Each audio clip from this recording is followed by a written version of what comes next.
Hey everybody, just showing you the new Yeezys that are about to come out. The Dazzling Blue Yeezy Boost 350 V2. A lot of people have been talking about these only because they're probably the first color scheme that I've liked in a long time.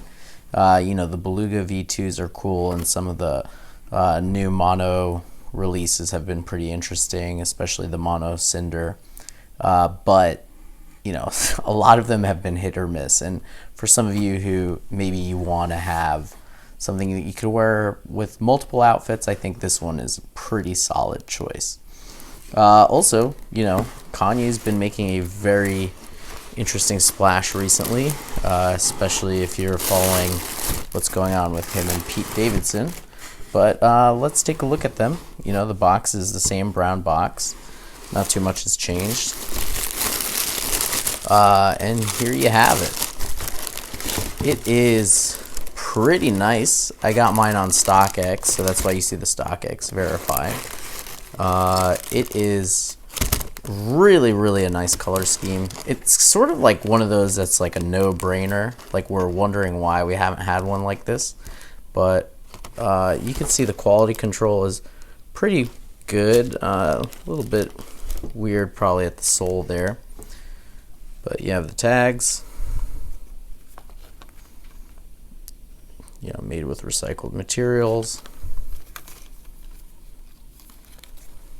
And the sizing. I'm a size 9. US.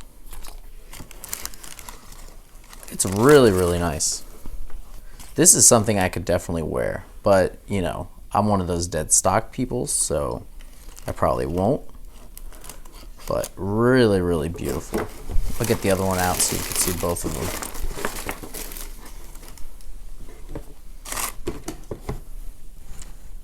This is definitely a hip release.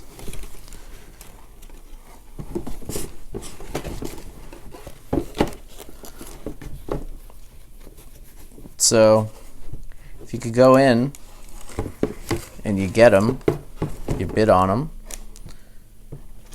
you do whatever on StockX if you want to get them early. You could also go and sign up for it and confirmed. I don't know about you guys, but I never get anything on confirmed, so I just keep playing with StockX and overpaying, but what are you gonna do? Got the nice knit upper. It's really a beautiful shoe. Really, really pretty. Got the Supply 350 right here. Probably the best release I've seen in a while. Alrighty, hope you enjoyed, and rock 'em. Hey, I remember syrup sandwiches and common allowance is for